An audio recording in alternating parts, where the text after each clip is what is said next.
स्थापना करने वाले प्रथम शासक बप्पा रावल, जिन्हें कालभोज के नाम से भी जाना जाता है। इन्होंने सिंधु नदी की पश्चिम की ओर से बढ़ते आक्रमणों को सदियों तक रोके रखा।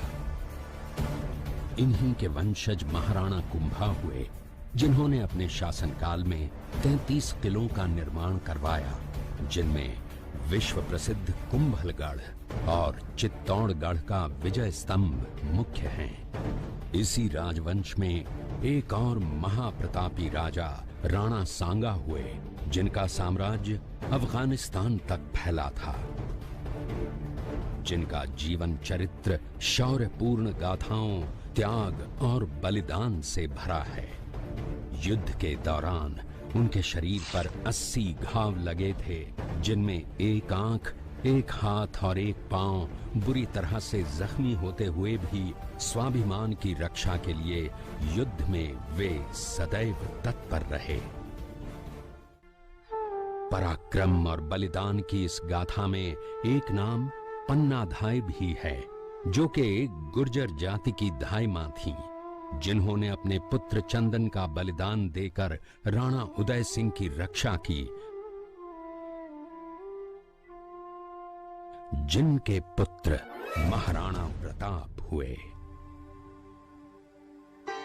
महाराणा प्रताप का जन्म पाली जिले के अखेराज सोनगरा की पुत्री एवं महाराणा उदय सिंह की महारानी जयवंत कंवर की कोख से विक्रम संवत 1597 में अर्थात 9 मई 1540 को कुंभलगढ़ में हुआ।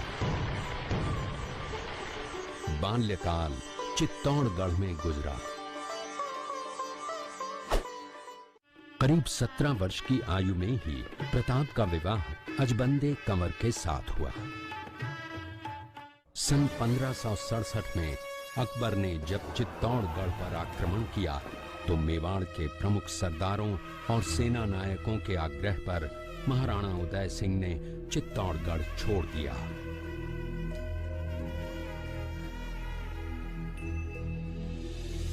मुगलों के प्रति उनमें घृणा के भाव जागृत हो गए। अपने देश, कुल, गौरव और मातृभूमि की मर्यादा के लिए प्राण न्योछावर करने वाले योद्धाओं और ललनाओं से प्रताप ने न केवल सीख ली, बल्कि ये घटना उनके जीवन का आधार बन गई। अपने पिता के साथ दुर्गम पहाड़ों में रहने के बाद प्रताप ने गोगुंदा में अपना पड़ाव कायम किया।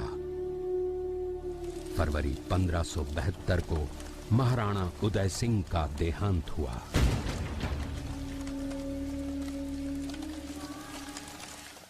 प्रताप की ज्येष्ठता और योग्यता को ध्यान में रखते हुए सरदारों ने उनको राजगद्दी पर आसीन किया। होली के दिन उनका गोगुंदा में राज तिलक हुआ।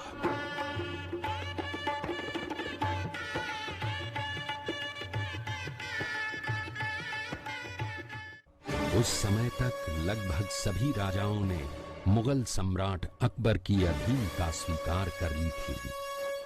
एकमात्र महाराणा प्रताप ने अपना मस्तक अकबर के आगे नहीं झुकाया। अपनी स्वाधीनता और सार्वभौमिकता के अधिकार को सर्वोपरि माना। अपने दृढ़ निश्चय का परिणाम प्रताप अच्छी तरह जानते थे। प्रताप मुगलों से लोहा लेने की तैयारी में जी जान से जुट गए। 18 जून 1576 की सुबह हल्दी घाटी और खमनोर के मध्य एक मैदान में ऐतिहासिक युद्ध हुआ, जो बाद में रक्त तलाई के नाम से जाना गया। महाराणा प्रताप की सेना गोगुंदा से हल्दी घाटी पहुंची, जबकि सेनापति मानसिंह के नेतृत्व में मुगल सेना ने हल्दी घाटी के ठीक नीचे मैदान में अपना मोर्चा जमाया। मुगल सेना के हरावल दस्ते द्वारा घाटी में घुसपैठ करने के प्रयास की प्रतिक्रिया स्वरूप महाराणा प्रताप की सेना मुगलों पर टूट पड़ी।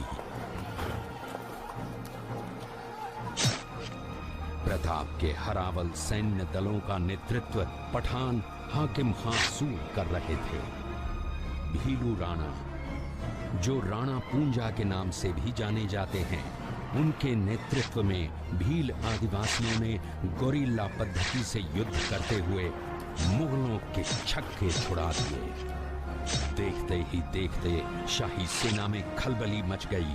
रक्त तलाई घोड़ों की टापों, हाथियों की चिंगारों और तलवारों की झनकारों से गूंज उठी। चारों तरफ हाहाकार मच गया।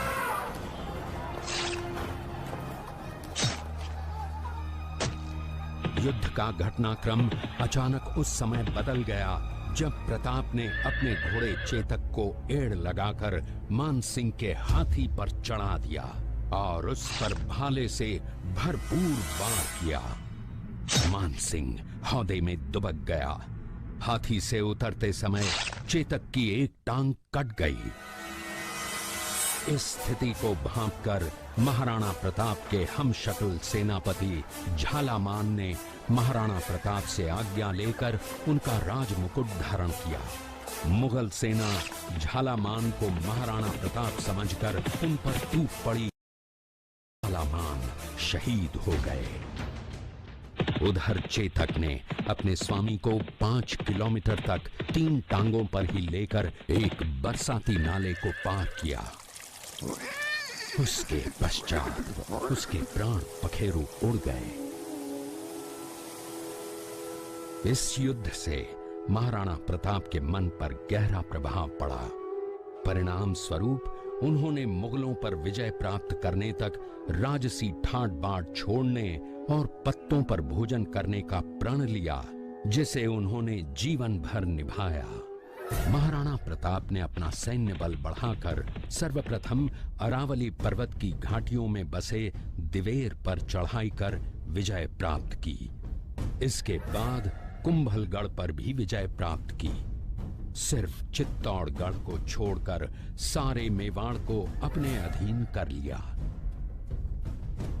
कालांतर में महाराणा ने चावंड में अपनी राजधानी स्थापित की।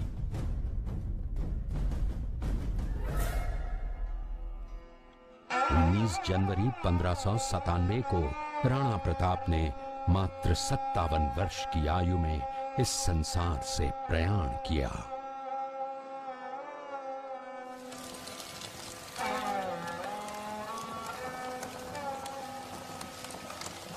हल्दी घाटी का युद्ध एक सांप्रदायिक युद्ध न होकर आत्मसम्मान, मातृभूमि की स्वतंत्रता व स्वाधीनता का संघर्ष था। इसका प्रमाण ये है कि जहां पर अकबर की सेना के सेनापति जयपुर के राजा मानसिंह थे, वहीं पर महाराणा प्रताप की सेना के सेनापति काबुल के हाकिम खां सूर थे। महाराणा प्रताप स्वतंत्रता की वेदी पर एक ऐसा अंगारा था जो आत्मसम्मान व देश गौरव के लिए दिन रात जलता रहा, धधकता रहा और अंत में बुझकर भी उसने देश में ऐसा लौह भर दिया जिसकी प्रखर किरणों ने भारत माता को गुलामी की जंजीरों से मुक्त कराने के लिए सदा प्रेरित किया।